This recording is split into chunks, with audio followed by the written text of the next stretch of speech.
সাহাবে কেরাম রাদিয়াল্লাহু তাআলা আলাইহিম আজমাইনদের যা হালাত ছিল তা যেন আসমান আর জমিনের মতো পার্থক্য।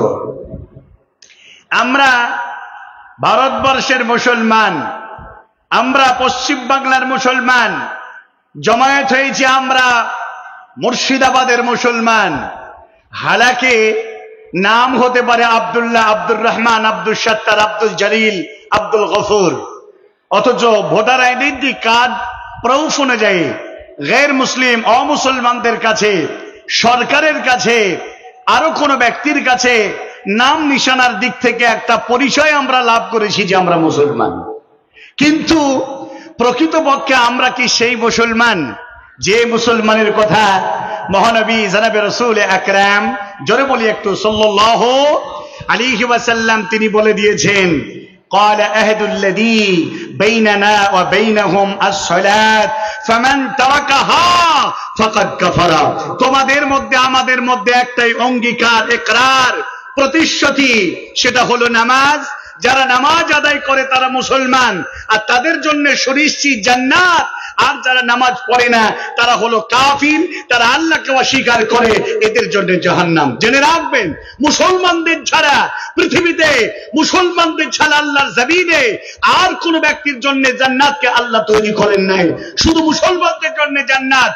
আর মুসলমান ব্যতিরিকে যারা রয়েছে, নাম আব্দুল্লাহ, আব্দুর রহমান, আব্দুল সত্তার হলেও হতে পারে, যদি তার ভিতরে সালাত, তার ভিতরে সিয়াম, তার ভিতরে যাকাত, তার ভিতরে আল্লাহ তাবারক ওয়া তাআলার নীতিমালা, রুকুন আর কানের যদি চরিত্র যদি না থেকে থাকে, তাহলে সেই লোকেদের মতো যারা আল্লাহকে ডাকে না, আল্লাহকে চেনে না, আল্লাহর গোলামি করে না, তারাও যেমন এই আব্দুল্লাহ, আব্দুর রহমানও তেমন। সুতরাং তাদের সঙ্গে তার হাসর হবে। আল্লাহ তাবারক ওয়া তাআলা রাসূল বলে দিয়েছেন, মান তাসাব্বাহা বিকওমিন ফাহুয়া মিনহু, যে যার অনুকরণ করবে, যে যার মতদর্শ নিয়ে চলবে, তার সঙ্গী তার হাসর নাসর হবে, তার সঙ্গী তার কিয়ামত হবে। জোরে বলবেন না সুবহানাল্লাহ।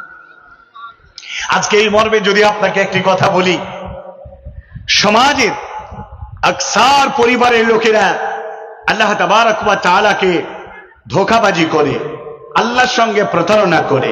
মাহে রমজান মাস চলে গেল, তারা লোক দেখানোর জন্য প্রথমে তারা কয়েকদিন ইশার সালাতের পরে তারা তারাবির সালাত আদায় করেছে। অধিকাংশ লোকেরা এশার সালাতটা আদায় করে বাড়ি চলে আসে।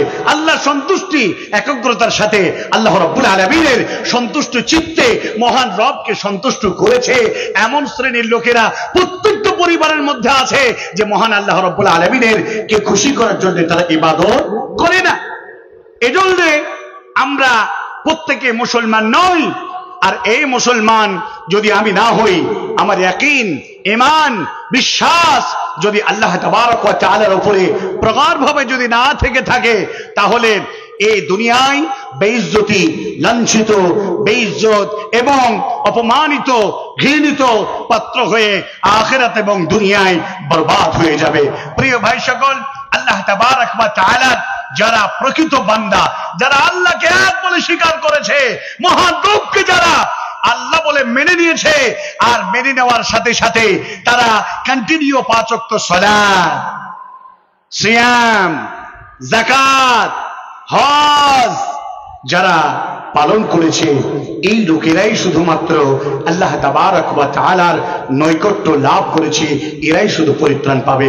জেনে রাখবেন, মুহাম্মদ সাল্লাল্লাহু আলাইহি ওয়াসাল্লামের জামানায় যে কালেমা পাঠ করে ঈমান এনেছিল, আর সেই কালেমা আজকে ভিক্ষা প্রবৃত্তির জন্য ব্যবহার হয়, হয় কি হয় না? অধিকাংশ আমার মা কয়েকদিন আগে একটা ভিখিরি মেয়েকে বলছে, ওগো তোমরা আমাদের বাড়ি চাইতে আসো বটে, ওগো কিছু দাও, এই কথা বলো, লা ইলাহা ইল্লাল্লাহ বলে কিছু চাইতে পারো না? আমার স্ত্রী বলছে, মা আপনি এটা কেমন কথা বললেন? যে কালেমার জন্য মুহাম্মদ সাল্লাল্লাহু আলাইহি ওয়াসাল্লামকে ঘর ছাড়তে হলো, যে কালেমার জন্য সাহাবাদেরকে তপ্তবালিতে শুধু হলো, যে কালেমার জন্য বুকের উপরে পাথর চাপিয়ে হত্যা করলো, যে কালেমার জন্য মা সুমাইয়া রাদিয়াল্লাহু তাআলা আনহাকে দুই ধারে ঘোড়ার সঙ্গে জিঞ্জির দিয়ে পাকে বেঁধে দিয়ে দুই দিকে টানা হলো, ইজ্জতে বর্ষি হানা হলো। যে কালেমার জন্য আম্মার বিন ইয়াসসারকে পিটিয়ে হত্যা করা হলো, যে কালেমার জন্য বাড়ি ঘরকে ছেড়ে দিয়ে শাহাদাতের দরওয়াজা গ্রহণ করে নিয়ে আল্লাহর কাছে চলে যেতে হলো, সেই কালেমাকে আপনি ভিক্ষার জন্য ভিক্ষা চাইতে বলেন। প্রকৃত মা তখন বলছে, মা এটা তো আমার জানা ছিল না যে এই কালেমা না বলে ভিক্ষা চাইতে হয়, আমি তো ভেবে দেখিনি যে এই কালেমা কি। অতএব কালেমা লা ইলাহা ইল্লাল্লাহু ওয়া আন্না মুহাম্মাদুর রাসূলুল্লাহ, নাই কোনো মাবুদ সত্য আল্লাহ তাবারক ওয়া তাআলা ছাড়া। এই লা শব্দটা এত মারাত্মক শব্দ। লা মানে কোন পৃথিবীর লাত, মানাত, উজ্জা, হবল, যত জড় পদার্থ, কবর, মাজার, বৃক্ষ, মাদুলি, তাবিজ সবকিছু এই লায়ের মধ্যে শামিল। এই মানে না ইল্লাল্লাহ, বারহাক আল্লাহ, এই মহান আল্লাহ রাব্বুল আলামিনের একমাত্র আমাদের স্রষ্টা। এর উপরে ঈমান, ইয়াকিন, বিশ্বাস স্থাপন করতে হবে। আল্লাহ তাবারক ওয়া তাআলার উপরে এই কালেমা, এই বিশ্বাস স্থাপন করে নেওয়ালা যারা, তাদের উপরে পৃথিবীতে আসবে স্টিম রোলার, নির্যাতন, নিষ্পেষণ, অত্যাচার, এর বুলডোজার তাদের উপরে যাবে। প্রিয় ভাইয়েরা, আল্লাহ তাবারক ওয়া তাআলা তাই পবিত্র কোরআনুল কারীমের মধ্যে বলেছেন, খুব ভালো করে কর্ণপাত করুন। বিসমিল্লাহির রহমানির রহিম। ইন্নাল্লাযীনা ক্বালু রাব্বানাল্লাহ সুম্মা ইসতাকামু তাতানাজ্জালু আলাইহিমুল মালায়েকা আল্লা তাখাফু ওয়া লা তাহজানু وابشروا بالجنة التي كنتم توعدون। মহান আল্লাহ তাবারক ওয়া তাআলা তিনি বললেন, ইন্নাল্লাযীনা ক্বালু রাব্বুনাল্লাহ, নিশ্চয়ই যারা আমার রব আল্লাহ, এই কথা যারা, এই বাক্য যারা মুখ দিয়ে বের করল, সুম্মা ইসতাকামু, আর তার উপরেই যারা দাঁড়িয়ে থাকলো, মহান আল্লাহ তাবারক ওয়া তাআলা তিনি বলছেন, এই মানুষের উপরে পৃথিবীর হাজারো সমস্যা আসবে, নির্যাতন আসবে, হাজার আক্রোশ আসবে, শয়তানের আক্রোশনে তাকে যেন গ্রাস করবে। আর এই গ্রাসের মধ্যে দিয়ে যারা মহান আল্লাহ তাবারক ওয়া তাআলাকে বহাল তাবিয়াতে ঈমানদার বলে, আমার রব আল্লাহ বলে যারা দাঁড়িয়ে থাকবে, মহান আল্লাহ রব্বুল আলামিন তিনি বললেন, ও পৃথিবীর এই বাক্য বলনেওয়ালা বান্দা বান্দেরা, তোমরা শুনে নাও, ভয় করো না, আল্লাহ তাখাফু ওয়া লা তাহজানু ওয়াবশিরু বিল জান্নাতিল্লাতী কুনতুম তুআদুন। ভয় নেই, হতাশা নেই, দ্বিধা দ্বন্দ্ব কলহর মধ্যে ডুবে থাকবে না। আমি আল্লাহ তোমাদেরকে জান্নাতের সুসংবাদ প্রদান করলাম, এই জান্নাতের সুসংবাদ তোমরা গ্রহণ করবে। এজন্যে আজ বিগত দিনের সাহাবাদেরকে যদি আমরা লক্ষ্য করি, প্রিয় ভাই সকল, তাদের ঈমান, তাদের জজবা, তাদের ঈমান স্পৃহা, তাদের যে তাকবিয়াত, তাদের যে বলিষ্ঠ ঈমান ছিল, আজকে তাদের এই হিস্ট্রি থেকে আমিও মুসলিম, তারাও মুসলিম, তাদের ঈমান ছিল, আমাদের ঈমান আছে। আর আজকে এই ঈমান আর সেই ঈমানের মধ্যে কত পার্থক্য লক্ষ্য করুন। রাসূল করিম সাল্লাল্লাহু তাআলা আলাইহি ওয়াসাল্লামের একজন সাহাবা হযরত খাব্বাব বিন আত রাদিয়াল্লাহু তাআলা আনহুকে বলছেন, প্রিয় ভাই খাব্বাব, আপনি ঈমান আনতে গিয়ে, আল্লাহর উপরে ঈমান আনতে গিয়ে, আল্লাহকে এক কথা বলতে গিয়ে আপনার উপরে কি কোনো নির্যাতন হয় নাই? আপনার উপরে কি কোনো রকমের কোনো মুসিবত আসে নাই? খাব্বাব বিন আত রাদিয়াল্লাহু তাআলা আনহু তিনি বললেন, আমার পিছন দিকের পিঠের জামাটাকে আপনি তুলে ধরুন। হযরত খাব্বাব পিছন দিকের পিঠের জামা তুলে দেখালেন, বড় বড় গর্ত হয়ে ঢুকে আছে, চালুনের ঝাঁঝরার মতো, চালুনের চিত্রের মতো পিঠটা যেন ঝাঁঝরা হয়ে গেছে। এই চিহ্ন কিসের? হযরত খাব্বাব বললেন, আল্লাহ তাবারক ওয়া তাআলা ওপরে ঈমান আনার অপরাধে আখেরি পয়গম্বর হযরত মুহাম্মদুর রাসূলুল্লাহ সাল্লাল্লাহু আলাইহি ওয়াসাল্লামের উপরে ঈমান আনার অপরাধে আমার বংশের লোকেরা, আমার কওমের লোকেরা, আমার গোত্রের ক্ষমতার শীর্ষ অধিকারী লোকেরা আমাকে ধরে নিয়ে গেল আর আমাকে বলল, ও খাব্বাব, তুমি যদি মুহাম্মদের দ্বীনকে পরিত্যাগ না করে দাও, তুমি যদি আল্লাহ তাবারক ওয়া তাআলা কি এক বলা এ কথা থেকে তুমি শিকারটাকে উঠিয়ে উদ্র না করে নাও, তাহলে তোমার মতো মানুষটাকে আমরা এখনই হত্যা করে দেব। কুরবতী আমাকে কুরবতী তারা নত করতে পারলো না, আমাকে শেষ পর্যন্ত এই তপ্ত বালির উপরে লাল আগান ব্রাইট কালারের আগান তৈরি করি আমাকে বিবস্ত্র করে শরীর থেকে পোশাকগুলো খুলে নিয়ে আমাকে ওই আগুনের উপরে আমাকে শুইয়ে দিল। ভাইজান, এই শোয়ানোর অপরাধে, এই শোয়ানোর ফলে আমার শরীরের ভিতরে আগুনগুলো পড়তে পড়তে পড়তে পড়তে ভিতর পর্যন্ত বের করে চলে গেল। যখন চর্বি যখন গলে ভেঙে এলো তখন আগুন নিভে গেল, আর ওই পর্যন্তই আমার পিঠের পিছন দিকটা এমন ভাবে গর্ত হয়ে গেল। অপরাধ একটাই, ঈমান এনেছি আখেরি পয়গম্বর হযরত মুহাম্মদুর রাসূলুল্লাহ সাল্লাল্লাহু আলাইহি ওয়াসাল্লামকে আখির রাসূল বলে মেনে নেওয়া, এটাই ছিল আমার অপরাধ। শুধু তাই নয়, হে আজকের এই অর্জন প্রোগ্রামবাসী শুনে রাখুন, আব্দুল্লাহ বিন হুযাফা রাদিয়াল্লাহু তাআলা আনহু বিশ্ব নবীর হাতে বায়াত হলেন, ঈমান আনলেন। ক্ষমতার শীর্ষে অধিকারী ব্যক্তিত্ব সম্পন্ন লোকেরা তাকে গ্রেফতার করল। গ্রেফতার করার পরে আব্দুল্লাহ বিন হুযাফাকে বলল, ও আব্দুল্লাহ, মুহাম্মদের দ্বীনকে তুমি ছেড়ে দাও, এই পাগলে দেওয়ানের কথাকে তুমি কর্ণপাত করো না। আব্দুল্লাহ বিন হুযাফা কোন মতেই তাকে নম্র করা যায় নাই, বলিষ্ঠ কণ্ঠে তার মজবুত ঈমানের পরিচয় দিয়েছিলেন আর বলেছিলেন, আমি কখনোই বিশ্ব নবীর হাতে হাত দিয়ে বায়াত হয়ে ইসলাম কবুল করেছি, জাহান্নামের রাস্তা থেকে সরে এসেছি, জান্নাতের পথকে সুগম করার জন্য রাত দিন এই পথেই যেন মেহনত আমার বহাল তবিয়তে আমার কর্মরত আমি অব্যাহত রেখেছি, অতএব আমি এই পথ থেকে সরে যাব না। আব্দুল্লাহ বিন হুযাফাকে বলেছিল, ডেকচিতে তেল গরম করতেছিল, টকবক করে ফুটতেছিল, একটা কয়েদি মুসলমানকে নিয়ে সেটাতে ডুবিয়ে দেওয়া হলো, মুহূর্তের মধ্যে শহীদ হয়ে গেলেন মুসলমান কয়েদি। আব্দুল্লাহ বিন হুযাফা, ফিরে এসো, ক্বাবলা আউয়ালিন, তোমার বাপ দাদার ধর্মের দিকে ফিরে এসো। আব্দুল্লাহ বিন হুযাফা ফিরে আসে নাই, শেষ পর্যন্ত বললেই তিনি তোমাকে চুবিয়ে মারা হবে। আব্দুল্লাহ বিন হুযাফা বললেন, আপনাদের কাছে এতক্ষণ মুখ খুলি নাই, এবার আমি মুখ খুলতেছি, আমি মুসলিম, আমি আল্লাহ রাসূল সাল্লাল্লাহু আলাইহি ওয়াসাল্লামের সাহাবী, আল্লাহ তাবারক ওয়া তাআলাকে এক বলে বিশ্বাস করেছি, তার উপর ঈমান এনেছি। আমার মতো মানুষটা এক পুঁজি এক সুস্বা দ্বারা এই কথা বলা থেকে আমি 1 ইঞ্চি সরে আসবো না।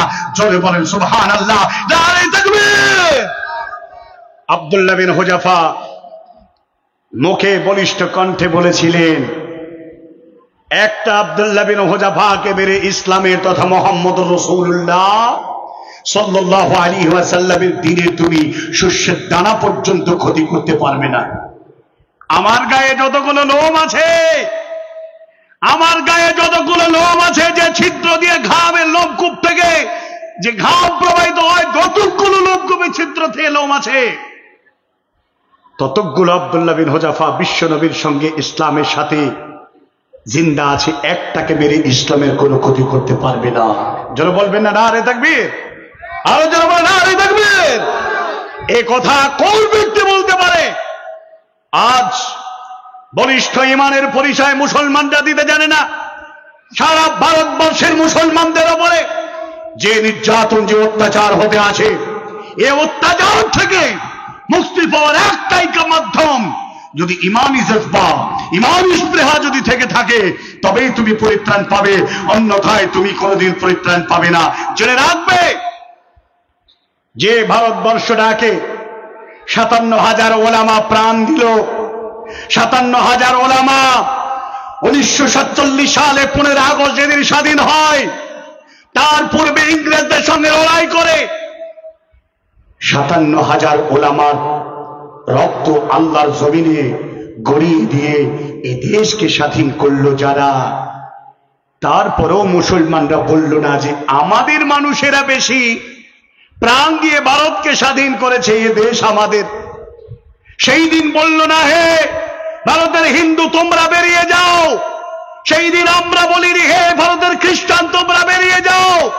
সেই দিন আমরা বলিনি, হে ভারতের বৌদ্ধ অন্যান্য ধর্ম অবলম্বী লোকেরা তোমরা চলে যাও। এই দেশকে রক্ত দিয়ে স্বাধীন করেছি। এখনো যদি মাটি শোনা যায়, দিল্লির গ্যাংটক রোডে গিয়ে যদি মাটি শোনা যায়, তাহলে মৌলানা ফজলুল হক খায়রাবাদী, মৌলানা শওকত আলী এবং মৌলানা আবুল কালাম আজাদ সহ 57,000 আলেমের কথা যেন মাটি বলবে। আমার কাছে ঝুলেছিল মৌলানা সাদেক আলী, আমার কাছে ঝুলেছিল মৌলানা অমুক অমুক তমুক। এই জেলখানায় পচে পচে মারা গেলেন মৌলানা ফজলুল হক খায়রাবাদী, আবুল কালাম আজাদ। এই কথা মাটি বলবে, গাছ বলবে, জেলখানা বলবে। প্রত্যেকটা জেলখানার ভিতর করে করে মুসলমানদেরকে বলবে যে মুসলমানরা শহীদ হয়ে এ ভারতকে স্বাধীন করল।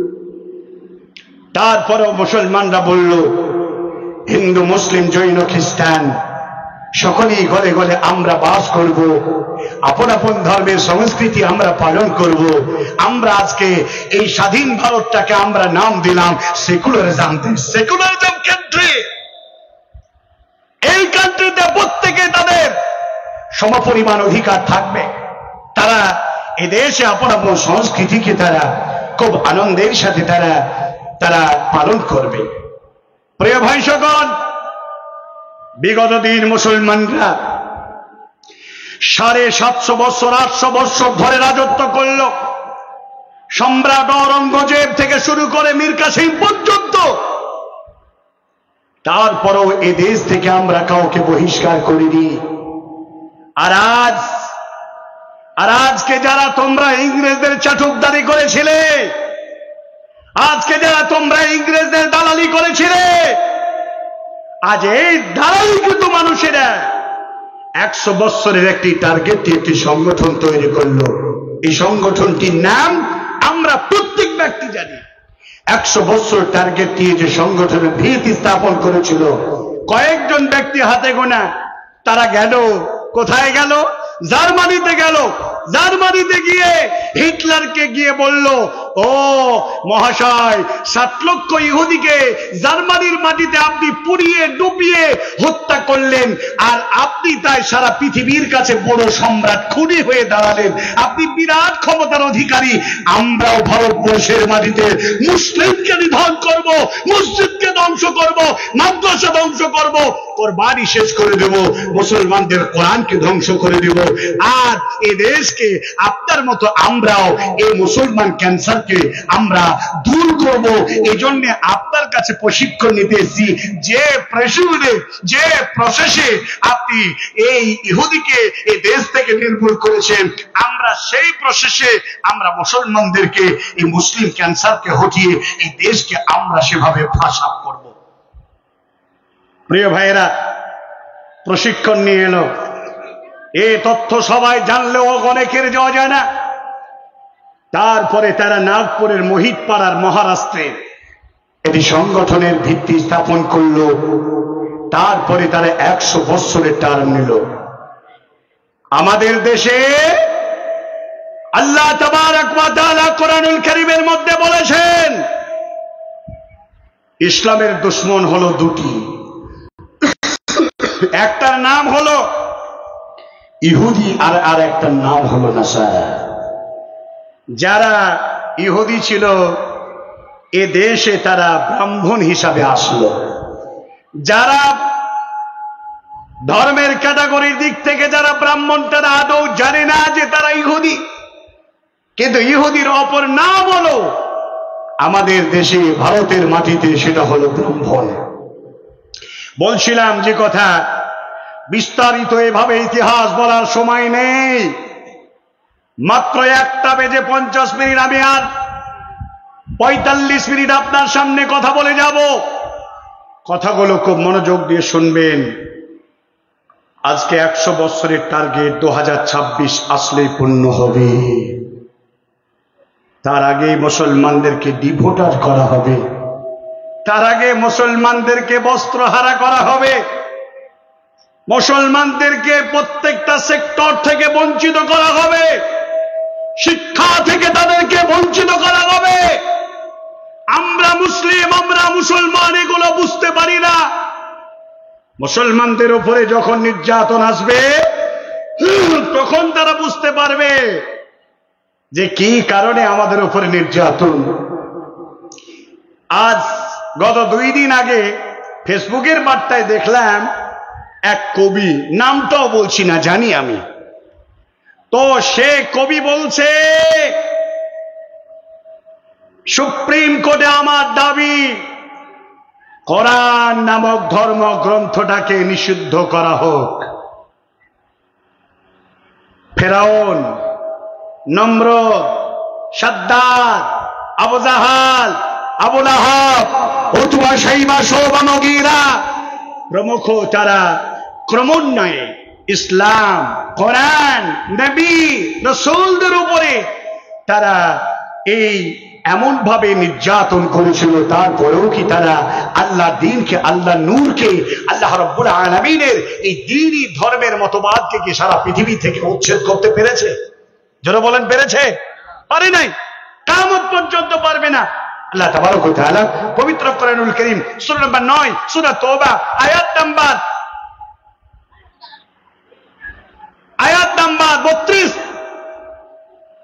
অন্যত্র পবিত্র কোরআনুল কারীম সূরা নম্বর 61 সূরা সাফ আয়াত নম্বর 9 আল্লাহ তাবারক ওয়া তাআলা তিনি বলছেন, বিসমিল্লাহির রহমানির রহিম,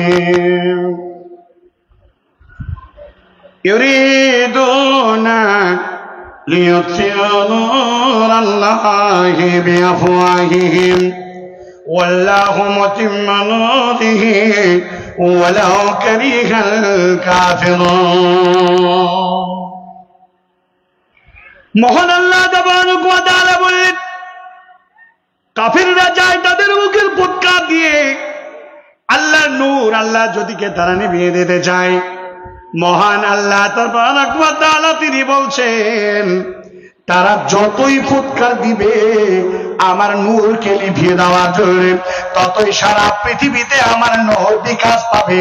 এরা যত বড় রসহনী হোক কেন, এই সমস্ত কুফারীরা, এই সমস্ত কাফির দলেরা কিছু করতে পারবে না। রাজস্থানের মাটিতে, এই ভারতের মাটিতে আপনারা অনেক টেলিভিশনের মাধ্যম দিয়ে, আপনারা অনেক ফুটেজের মাধ্যমে দেখেছেন, অনেকে কোরআন মাজিদকে ছিঁড়েছে, ডাস্টবিনে ফেলেছে, বাথরুমে ফেলেছে। কোরআন মাজিদের ওপরে তারা ছিঁড়ে মদ পান করে নর্তকী দিয়ে নাচানো হয়েছে। কথা ঠিক কিনা জোরে বলেন। তারপরে কি হাজার হাজার কোরআনের হাফিজদেরকে হত্যা করা হয়েছে। ওদের একটাই মাকসাদ, কোরআনুল কারীমটাকে পৃথিবীর মাটি থেকে নিশ্চিহ্ন করে দেব, মুসলমানদের কোনো অস্তিত্ব আমরা রাখবো না। আল্লাহ তাবারক ওয়া তাআলা বলছে, ও পৃথিবীর না সম্প্রদায় তোমরা শুনে নাও, কোরআন মাজিদ শুনো, মুসলমানদের নয় রে, মুসলমানদের নয়, আমি আল্লাহ তোমাদের বলছি। বিসমিল্লাহির রহমানির রহিম, আশ-শাহরু রমাদানাল্লাযী উনজিলা ফীহিল কুরআন হুদাল লিন-নাস ওয়া বায়িনাতিন মিনাল হুদা ওয়াল ফুরকান। আমি আল্লাহ মাহে রমজান মাসে কোরআনকে নাযিল করলাম। এই কোরআন মাজিদটা হুদাল লিন-নাস, মানুষের হিদায়াতের একটা গায়েব মাত্র কিতাব ধর্মগ্রন্থ। এই হক আর বাতিলের পার্থক্য একটি কিতাব। মহান আল্লাহ তাবারক ওয়া তাআলা বললেন এটা শুধু মুসলমানদের কিতাব নয়, এটা মুসলমানদের ধর্মগ্রন্থ নয়, এটা সমগ্র মানুষের জন্য এই ধর্মগ্রন্থ। অতএব যারা জানে না তারা ডাস্টবিনে ফেলে, যারা জানে না ছিঁড়ে মদ ছিটিয়ে মদ পান করে নর্তকীদের দিয়ে তারা নর্তকীদের দিয়ে নারা নাচায়, অসংখ্য হাফিজদের তারা হত্যা করে দেয়। এমন একটি ন্যাক্কারজনক ঘটনা ঘটিয়ে ফেললো তারা। 2007 সালে লক্ষ্য করুন, রাজস্থানের জমিনে একজন কারি সাহেব যার নাম হলো মাওলানা শাহিদ খুরশিদ রাহিমাহুল্লাহ অনেকগুলো শ্রোতাদেরকে নিয়ে কোরআন তেলাওয়াত করতেছিলেন। হঠাৎ করে দরওয়াজায় আঘাত। কে? দরওয়াজা খোলা হলো। লাঠি সোঠা ত্রিশূল আর ছোড়া ভোজা নিয়ে হাসুয়া নিয়ে তারা দাঁড়িয়ে আছে। কোরআন মাজিদ তেলাওয়াত করছিল কে? বলে আমার নাম হাফেজ কারি মাওলানা সাইদ খুরশিদ, আমি কোরআন তেলাওয়াত করতেছিলাম। আপনি কি জানেন না ভারতের মাটিতে কোরআন মাজিদ তেলাওয়াত করতে দেব না, কোরআন রাখা যাবে না। কোরআনটাকে মিটিয়ে দেওয়ার জন্য আমরা এমন একটা অভিযান চালু করে দিয়েছি, অতএব কোরআন মাজিদ আমরা রাখতে দেব না। ছোড়া দিয়ে, তরবারি দিয়ে, ত্রিশূল দিয়ে শ্রোতাদেরকে আঘাত করলো। প্রাণের ভয়ে শ্রোতারা পালিয়ে গেল। মাওলানা শাহিদ খুরশিদকে গ্রেফতার করে নিয়ে বলল, ও শাহিদ খুরশিদ, যে মুখ দিয়ে তুমি কোরআন তেলাওয়াত করেছো সেই জিভটা তুমি বের করো। বের করা হলো। জিভটাকে ধরে তারা ছুরি দিয়ে টোটাল কোরআন তেলাওয়াত করে লিসানটাকে তারা কেটে নিল। যারা বলেন ইন্না লিল্লাহি ওয়া ইন্না ইলাইহি রাজিউন। মাওলানা শাহিদ খুরশিদ রাহিমাহুল্লাহ খাসি জবাই করলে যতটা রক্ত বের হয় তার থেকেও বেশি রক্ত বের হতে আছে। হপ হপ করে বুক দিয়ে রক্ত নির্গত হতে আছে। মাওলানা শাহিদ খুরশিদ অচেতন হয়ে যাচ্ছেন। শরীর থেকে পোশাকগুলো খুলে নিল। শরীর থেকে পোশাক খুলে নেওয়ার পরে নাভির নিচের সম্ভ্রম নারী পুরুষ সকলের কত সম্মানে, কত হেফাজতে এই নাভির নিচের ইজ্জতটাকেও তারা ছুরি দিয়ে কর্তন করে নিল। যারা বলবেন ইন্না লিল্লাহি ওয়া ইন্না ইলাইহি রাজিউন। বড় আফসোস, বড় পরিতাপ বিষয় নিয়ে কথা বলতে এসেছি আপনাকে। আমি এই জন্য বলতে এসেছি আজকে, মুসলমান তোমার ঈমান জাগবে কবে? তোমার বলিষ্ঠ ঈমান নাকি তোমার দুর্বল ঈমান, নাকি তোমার ঈমান নেই? মাওলানা শাহিদ খুরশিদ অচেতন হয়ে জমিনে পড়ে গেলেন। অপরদিকে কতকগুলো লোকেরা তারা কাঠের আগুন জ্বালিয়ে দিয়ে ধাঁধা ধাঁধা করে আগুন জ্বলছে। চার হাত পা তুলে চ্যাং তুলে করে তুলে আগুনের মধ্যে ফেলে দিল, যেমন হযরতে ইব্রাহিম আলাইহিস সালামকে ফেলে দেওয়া হয়েছিল। আল্লাহ নির্দেশে সেই আগুন ফুলবাগান হয়েছিল। আর মাওলানা শাহিদ খুরশিদের জন্য আগুন হয়ে গেল শহীদের এক অস্ত্র। মাওলানা শাহিদ খুরশিদ রাহিমাহুল্লাহ তাজা তাহানা মানুষটার জীব কেটে নিল, ইজ্জত কেটে নিল, আগুনে পুড়িয়ে তাকে ছারখার করে দিল। হাসি মুখে আল্লাহ তাবারক ওয়া তাআলার জান্নাতের সুঘ্রাণ পেতে পেতে শাহাদাত বরণ করলেন। যারা বলেন ইন্না লিল্লাহি ওয়া ইন্না ইলাইহি রাজিউন। আজকে এই কথা থেকে আমি কথা বলতে এসেছি, তোমার কি অস্তিত্ব রেখেছে? আজকে তুমি সুদ, ঘুষ, টাকা, লোন, অশ্লীল বেহায়া, জিনা, ব্যভিচার, অশ্লীলতা, বেফাহিশ মুখ দিয়ে নির্গত করো। ঘুরে টাকাও নাই, তোমার ঈমানটা গেছে কোথায়? তোমার বাপনি কেড়ে নিয়েছে। 1992 সালে মুসলমানদের প্রাণ কেন্দ্র মসজিদ বাবরি শহীদ করে দিল। দীর্ঘদিন ধরে মামলা চলল। বাবরি নিজস্ব সম্পত্তিটাকে তারা হরণ করে নিয়ে মন্দির বানালো। আমরা কোন ধর্মকে ছোট করে দেখি না। আমাদের রসুল এই আদর্শ আমাদের কথা, এই আদর্শ আমাদেরকে শেখান না, কথা ঠিক কিনা?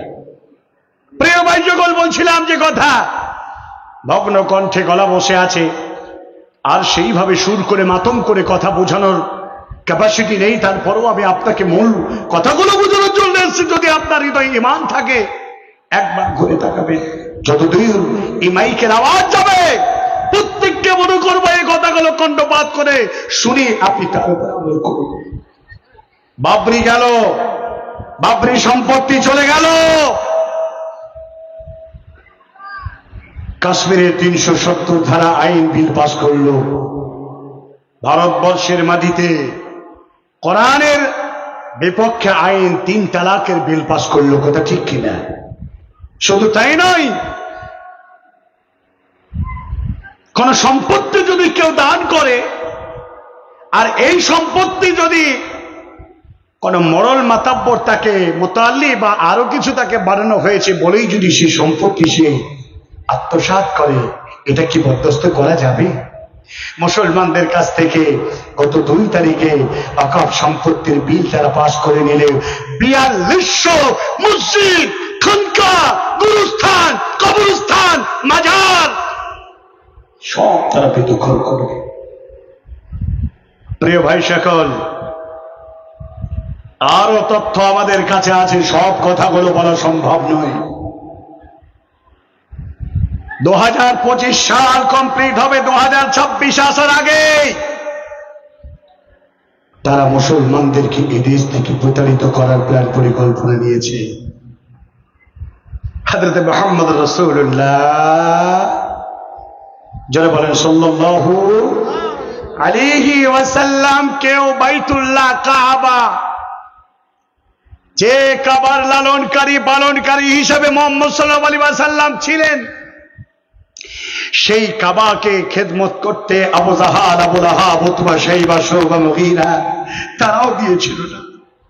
বিশ্ব নবীকে যেদিন বিদায় করে আল্লাহর নবী অঝোর নয়নে ডুকরে ডুকরে কাঁদছেন, কাবার দিকে তাকিয়ে, ও কাবা, তোমার খেদমত করার বড় শখ ছিল আমার, আমাকে খেদমত করতে দিল না এই কাফিরের বাচ্চারা, এই অবুঝ কাফিরেরা আমাকে তোমার খেদমত করতে দিল না।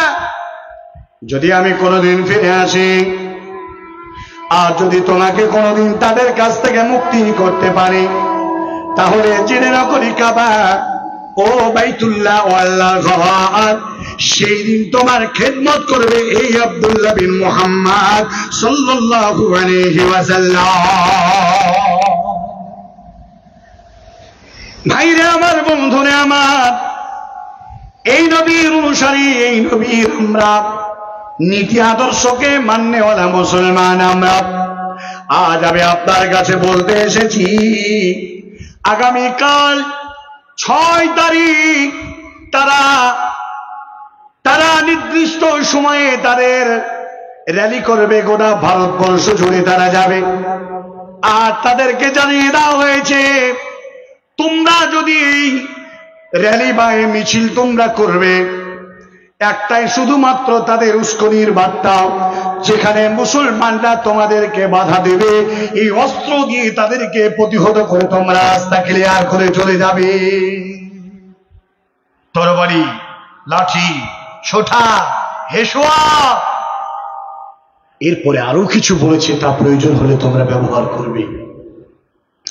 আপামর জনসাধারণ, প্রত্যেককে বলতে চাই, আজ 6 তারিখ পড়ে গেছে, আজকে দিনের বেলায় তারা মিছিল করবে, তারা রাম নবমী পালন করবে, করতে পারে, আমাদের কোনো বাধা নেই, আমরা কোনো ধর্মকে আঘাত করি না।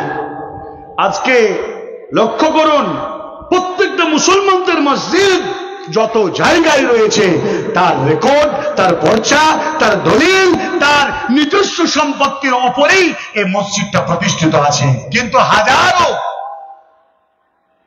এ কথা বলার শোভা পাই না, তারপরে বলি, অনেক মন্দির তাদের রাস্তার মিডিলে মানুষের কষ্ট দেওয়া পথকে বন্ধ করে, অবরোধ করে সেই জায়গায় মন্দির করেছে, কথা ঠিক কিনা? অনেক জায়গায় এটা আইনি না বেআইনি তোমরা তোমাদের নিজের কালকে নিজের হৃদয়ে হাত দিয়ে বলবে। ভারতবর্ষের আইনকে আমরা সম্মান জানাই, ভারতবর্ষের সংবিধানকে আমরা সেলুট জানাই। সম্মানিত মহামান্য আদালত রয়েছে, এর বিচার করবে।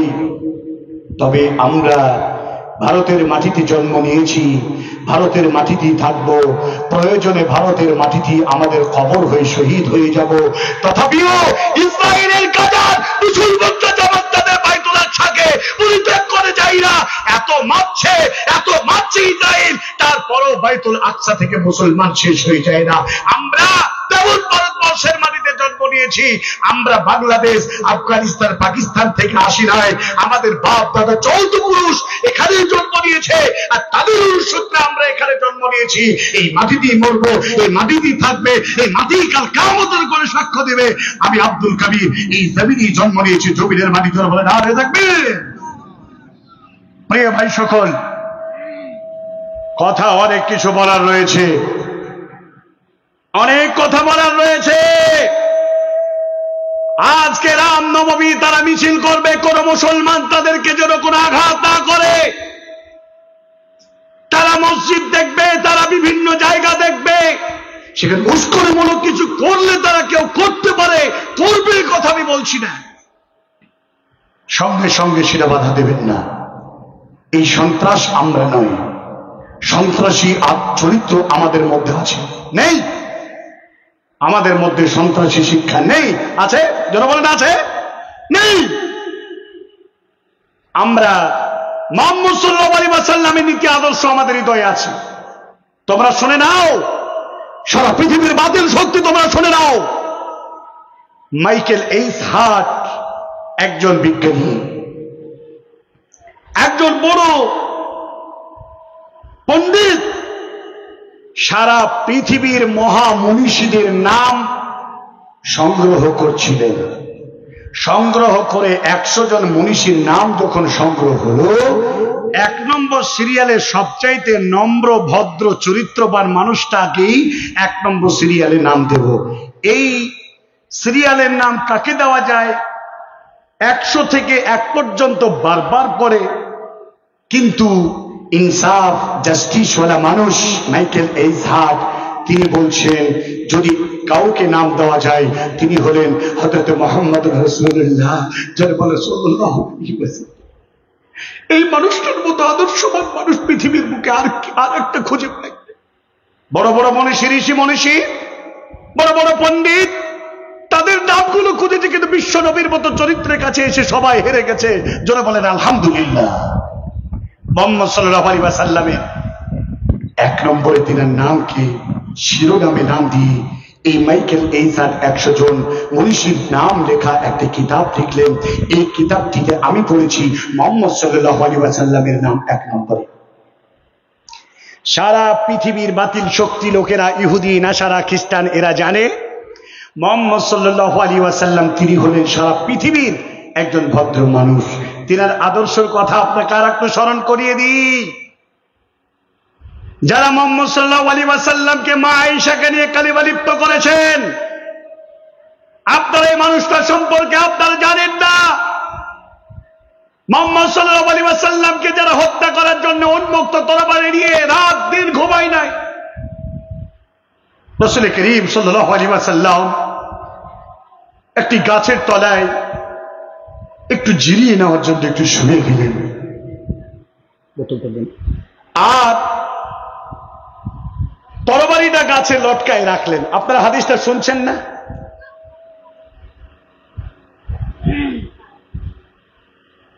তরবারিটা লটকানো আছে। আজকে যতদূর মাইকের আওয়াজ যাচ্ছে আর যতজন ব্যক্তি মোবাইলে রেকর্ড করছেন, আর অনেক অমুসলমান ভাই আছেন, হিন্দু, মুসলিম, জৈন, খ্রিস্টান, আমরা গলে গলে ভ্রাতৃত্বের বন্ধন দিয়ে বাস করতে পছন্দ করি, তাই আপনারা আমাদের সাথে আছেন, আমরা আপনাদের সাথে আছি। আপনাদেরকে অভিনন্দন, সেলুট জানাই। মুর্শিদাবাদের মাটিতে কোনদিন আমরা দাঙ্গা ফাসাদ হতে দেব না। জোরে বলেন ইনশাআল্লাহ। হাজার ব্রেন টালওয়ালা মানুষেরা, যাদের মেমোরিতে মগজ বলতে কিছু নাই, তারাই সমগ্র হিন্দু ভাইদেরকে উস্কিয়ে দিয়ে মুসলমানদের সঙ্গে খেপিয়ে তুলেছে। কথা ঠিক কি দেয়?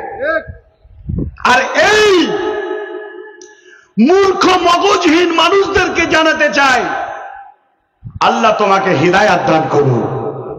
প্রত্যেকটা হিন্দু মুসলমান যারা আছি, আমাদের ভ্রাতৃত্বকে আমরা ভারতের মাটিতে, বিশেষ করে পশ্চিম বাংলার মুর্শিদাবাদের মাটিতে আমরা নষ্ট হতে দেব না। জোরে এক বাক্যে বলেন ইনশাআল্লাহ। প্রিয় ভাই সকল, প্রিয় ভাই সকল, তোমরা এই কথাটা মনে রাখো, তোমরা এই কথাটা মনে রাখো। আমরা যেমন তেমন মানুষের অনুসরণ করে আমরা মুসলমান হই নাই। যে মানুষটার আমরা অনুসরণ করেছি, এই মানুষটার নাম হলো মুহাম্মদুর রাসূলুল্লাহ সাল্লাল্লাহু আলাইহি ওয়াসাল্লাম।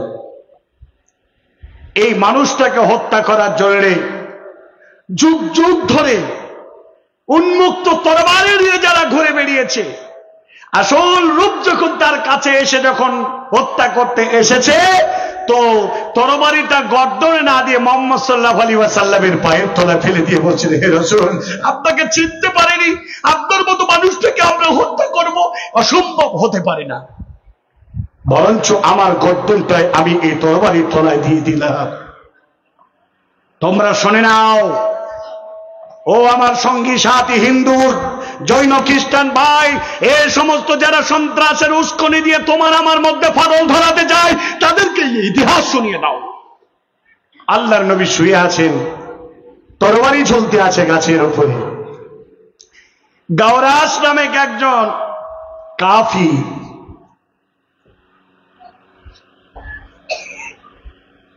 ছুটে এলো মুহাম্মদ সাল্লাল্লাহু আলাইহি ওয়াসাল্লামের কাছে, যার দীর্ঘদিনের তামান্না ছিল মুহাম্মদকে হত্যা করব সাল্লাল্লাহু আলাইহি ওয়াসাল্লাম।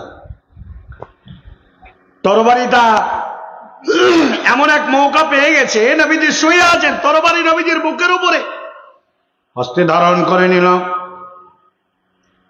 হস্তে ধারণ করার পরে বিশ্ব নবীকে জাগ্রত করল, হে মুহাম্মদ, মাইয়ুমনাকা মিন্নি, এখন তোমাকে আমার হাত থেকে, এই তরবারির তলা থেকে, হাত থেকে তোমাকে কে বাঁচাবে?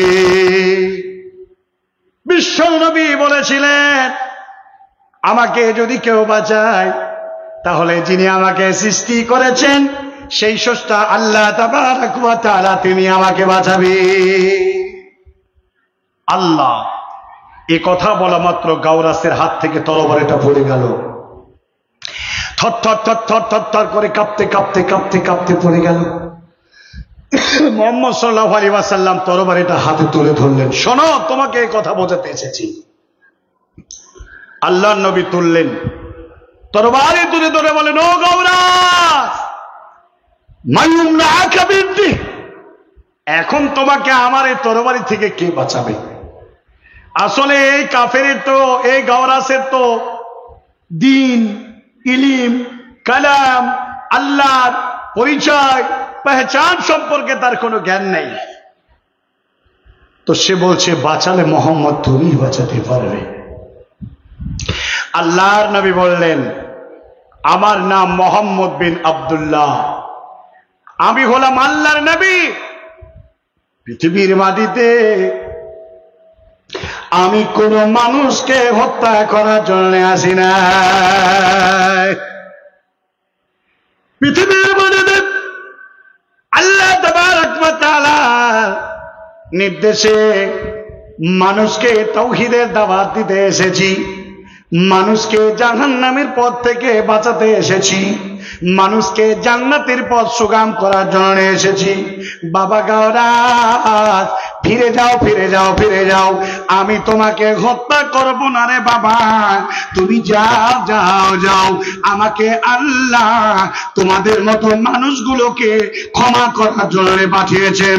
কেননা আল্লাহ তাবারাক ওয়া তাআলা কোরআনুল কারীমের মধ্যে বললেন, ওয়া মা আরসালনাকা ইল্লা রাহমাতাল লিল আলামিন, নিশ্চয়ই আল্লাহ নবীকে রাসূল হিসেবে দুনিয়াতে পাঠিয়েছেন একজন দয়া, দাক্ষিণ্য, অনুকম্পা, অনুপ্রেরণা এবং রহমতে আলাম হিসেবে দুনিয়াতে পাঠিয়েছেন। ভাইরা আমার, শুধু তাই নয়, আল্লাহ রাব্বুল আলামিনের রাসূল বলেছেন, লাকাদ কানা লাকুম ফি রাসূলিল্লাহি উসওয়াতুন হাসানা। পৃথিবীর মুসলমান যাদেরকে তোমরা ভারতের মাটিতে থাকতে দেবে না, এই মানুষটার নীতি, আদর্শ, আখলাক, চরিত্রটা আমরা নবীকে নমুনা হিসাবে মেনেছি। অতএব কাউকে মারবো না, কাউকে হত্যা করবো না। মুসলমান কাউকে মারে না, এই আদর্শ, এই নীতিমালা কোনদিন মুসলমানরা শিক্ষা গ্রহণ করে নাই। একমাত্র আল্লাহ তাবারাক ওয়া তাআলা আমরা গোলাম, আল্লাহকে সন্তুষ্ট করে জান্নাত হাসিল করার মানসিকতায় আল্লাহর জমিনে আমরা পয়দা হয়েছি। অতএব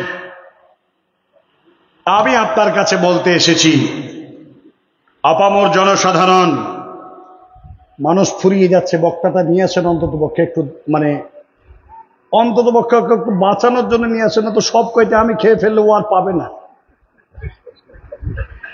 হাতে গোনা যে ভাই আমার বাচ্চাদেরা আছেন, আর একটা বক্তা তো কিছু বলতে চায়, ও আমাকে আগে বলেছে, ভাই দুটো থুস আমার লেগে, আমাকে বলছে তুই যাচ্ছি, ঠিক আছে ভাই, তোর প্রতি দয়া করবো। মেরাজি ভাই, আপনি তৈয়ার হয়ে এলেন, নিশ্চয়ই আপনি আওয়াজ শুনতে পাচ্ছেন। ভাইজান, অনেকগুলো কথা বলতে পারি, আল্লাহ কথা বলার আহমিয়াত আমাদের দান করেছেন। আল্লাহ রাব্বুল আলামিনের কাছে দোয়া করি, আল্লাহ সমগ্র পৃথিবীর মুসলমানদেরকে আপনি হিফাজত করেন, জোরে বলেন আমিন। এ মুসলমানেরা, এ মুসলমানেরা, বিশ্ব নবীর নীতিমালা আদর্শকে নিয়ে তাদের ঈমানকে মজবুত করেছে।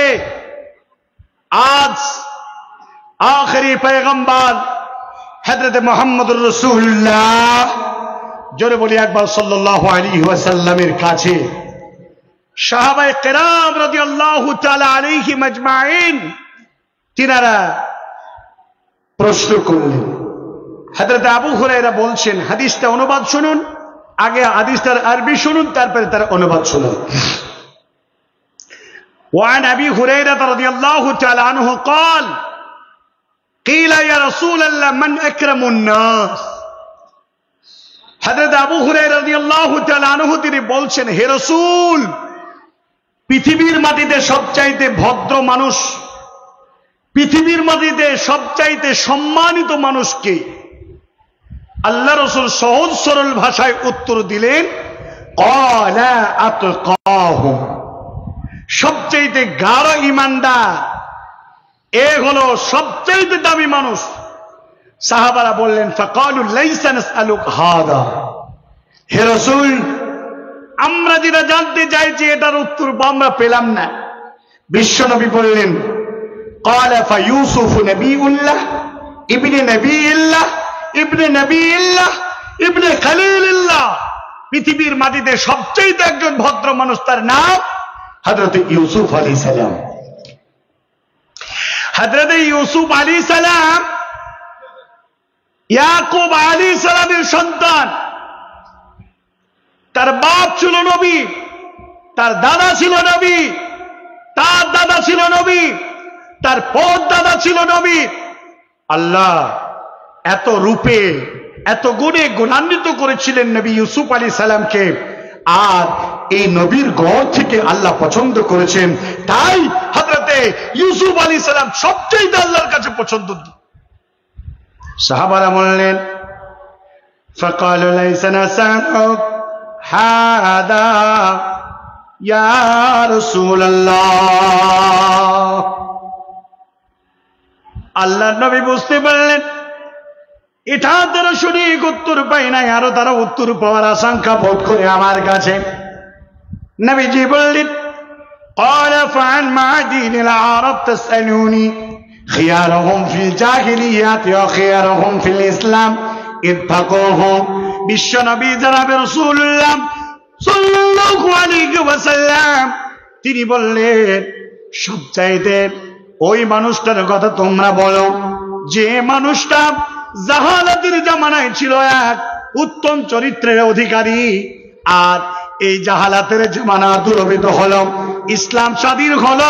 ইসলাম স্বাধীন হওয়ার পরেও তারপরেও যে লোকটি এক উত্তম চরিত্রের অধিকারী, কিন্তু বাবা জেনে রাখবে,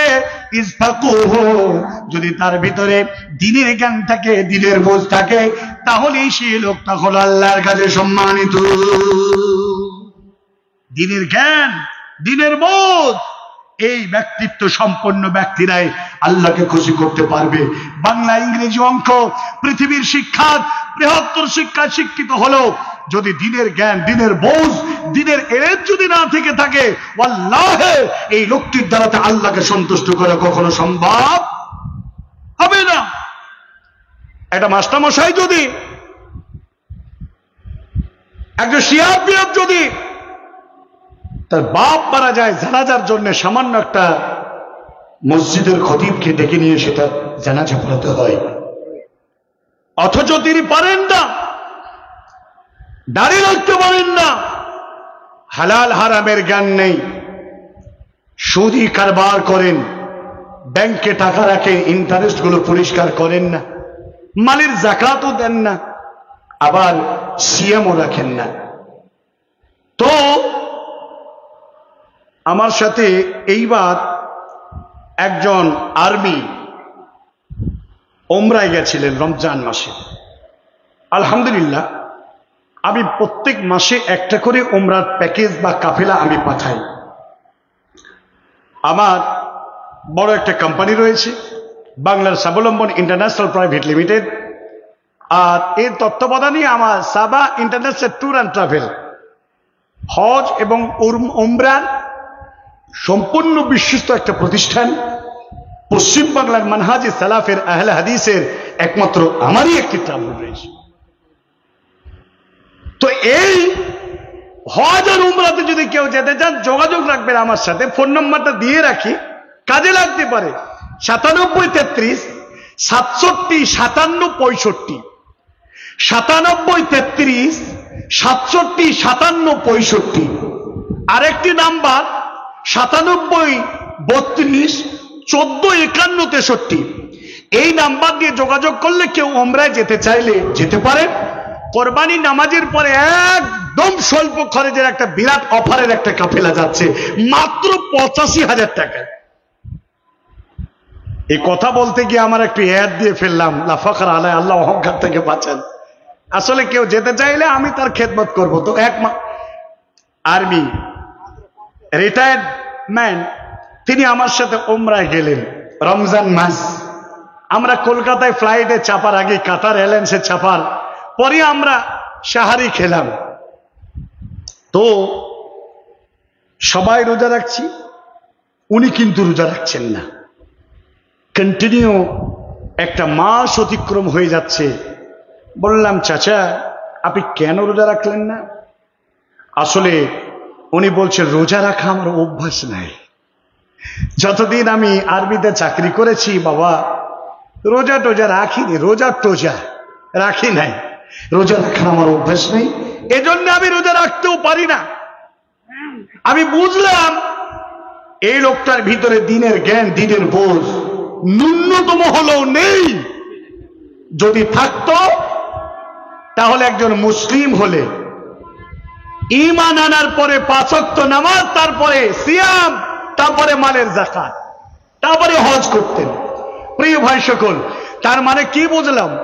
যদি দ্বীনের জ্ঞান না থাকে তো তার দ্বারাতে আল্লাহকে সন্তুষ্ট করা কখনো পসিবল হবে না, কখনো সম্ভব হবে না। ভাইরা আমার, বন্ধুরা আমার, ইসলাম দরদি মা ও বোনেরা, বাবা জীবনেরা, বলছিলাম যে কথা, আমরা মুসলিম, আগে আপনাকে আপনার ঈমানকে, ঈমানি জজবাকে আপনাকে মজবুত করতে হবে। ঈমান যদি না থাকে, কশিব কালো আপনার জন্য জান্নাত নেই। সিরাতাল মুস্তাকিম এমন একটি রাস্তা, সেটা হলো জান্নাতের রাস্তা। 2 ধারে গর্ত, মিডিলে জান্নাতের পথ। 2 শ্রেণীর মানুষেরা ভুল কাজ করে। বর্তমান দেখবেন নাম কেউ আসতে মুসলমান, হেয়া বড়, মাথায় ঢাকি টুপি, জুব্বা, গলায় হলো কালারিং রুমাল, এই দিয়ে মাতম করে বক্তব্য রেখে আর কত বাড়াবাড়ি। আল্লাহর নবী বলেছেন, আমার নীতি আদর্শের বাইরে যদি কেউ আমল করে তার 10 পয়সার আমল আল্লাহর কাছে গ্রহণীয় হবে না। কোন সাহাবী জীবনের বুকে কেউ কোনদিন নবীজির জন্মদিবস পালন করলো না। আর এশিয়া মহাদেশ, এই পাক, ভারত, বাংলাদেশের মুসলমানরা নাকি, ইরানের মুসলমানরা নাকি, তুর্কির মুসলমানরা নাকি সাহাবীদের থেকেও বেশি হয়ে গেল। এই জন্য তারা বলে, ইয়া নবী সালামু আলাইকা। আবার তারা মঞ্চে একটা চেয়ার রাখে, মজলিস শেষে নবীজি আসবে, তার শানে আমাদেরকে দাঁড়াতে হবে, জোরে বলে নাউজুবিল্লাহ। আবার কদিন আগে দেখছি এক বড় পীর সাহেব, উনি আবার জিকির করছেন, আল্লাহ আল্লাহ আল্লাহ আল্লাহ করতে করতে আল্লাহ আল্লাহ আল্লাহ। এই ব্যাপার কি রে, কি হলো রে? এই জিকির করতে করতে হঠাৎ আল্লাহ করে উঠছে। আমি প্রথমে ভেবেছিলাম এর নিশ্চয়ই নেড় হাতে কোনো বিছাই কামড়াচ্ছে, না হলে ভুমরায় ফুঁড়েছে। এই ব্যাপার তা নাহলে হঠাৎ করে এই কথা বলছে মানে। আসলে যারা পীর সেজেছে সমাজে, এরা তাদের পীরত্বকে জাহের রেখে ধর্ম ব্যবসায়ীর একটা রাস্তাকে মানে বহাল রাখার জন্য তারা নতুন নতুন কৌশল অবলম্বন করে বোঝায় আমি হলাম আওলাদে রাসূল। বলে না নবীজির জন্ম দিবস পালন করেনি কোন সাহাবী, কোন তাবী, কোন তাবে। আর মুহাম্মদ সাল্লাল্লাহু আলাইহি ওয়াসাল্লামের জন্ম দিবস তুমি বেটা পালন করে ফেললে, পেয়েছো কোথায়? কোন দলিল তোমার? কোন 14 পুরুষ কোন কিতাবে লিখেছে? কোন সাহাবী করেছে দেখাও। তার মানে ধর্মের উপরে, আমাইলের উপরে এই একটা ধৃষ্টতা, এই একটা বাড়াবাড়ি, এই বাড়াবাড়ির কারণে টোটাল আমল তার সব বরবাদ।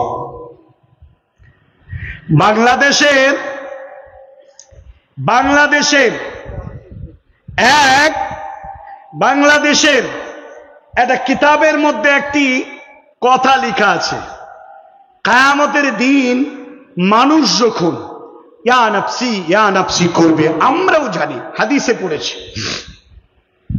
আর সেই মুহূর্তে সমস্ত মানুষ মহানবী সাল্লাল্লাহু আলাইহি ওয়াসাল্লামের কাছে ছুটে যাবে নাজাতের প্রার্থনা করার জন্য। তো তারা বলবে, হে রাসূল, আপনি আল্লাহর কাছে আমাদের জন্য একটু নাজাতের জন্য, আমাদের মুক্তির জন্য আল্লাহর কাছে একটু প্রার্থনা করুন। কোন নবী ও রাসূল পারে নাই। এরপরে এই কিতাবের মধ্যে বলছে যে মুহাম্মদ সাল্লাল্লাহু আলাইহি ওয়াসাল্লাম পর্যন্ত সেদিন পারবে না। আমাদের বাইজিদ মুস্তামি বড় পীর সাহেব, তিনার কাছে নবীজি বলবে ওই বাইজিদের কাছে যাও, আমি পারবো না। এমন হাদিস শুনেছেন আপনারা? এমন হাদিস জীবনে শুনেছেন? এরপরেও বলছে কিয়ামতের দিন আল্লাহ তাবারক ওয়া তাআলা একাই কোনো সিদ্ধান্ত নিতে পারবেন না। যারা বলবেন না নাউযুবিল্লাহ, বাইজিদ মুস্তামির পরামর্শ নিয়ে আল্লাহ কোন সিদ্ধান্ত নেবেন। জোরে বলে নাউযুবিল্লাহি মিন যালিক। এই বেয়াদব, এই দৃষ্টতাকারী, এই বেঈমানের দলেরা, আমি তো মনে করি এরা ইসলামের যত অমুসলমানরা ইসলামের ক্ষতি করেছে তার চেয়ে বেশি ক্ষতি করেছে এই ধরনের এই নাদান, এই অবুঝ, এই জাহেল বোকা বেকুব লোকেরা। প্রিয় ভাই সকল, এজন্যে আমি বারবার বলি, এদের আকীদা কি? এদের আকীদা হলো কেমন জানেন তো?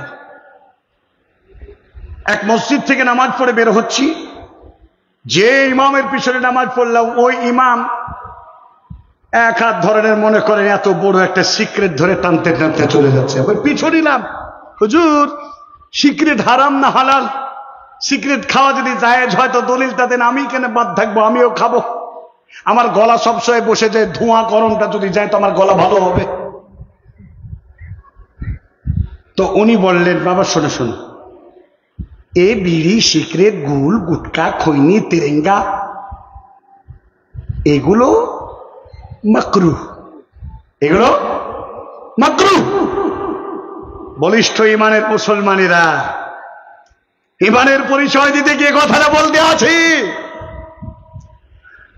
আমি ভাবলাম হুজুরের বিদ্যার গভীরতা একেবারেই কম। মাকরু যদি খাওয়া জায়েজ হয় তাহলে তো আর কিছু, মাকরু মানে কি? মাকরু মানে আপনারা কি বোঝেন? মাকরু মানে অপছন্দ, আর অপছন্দনীয় মানে হারাম।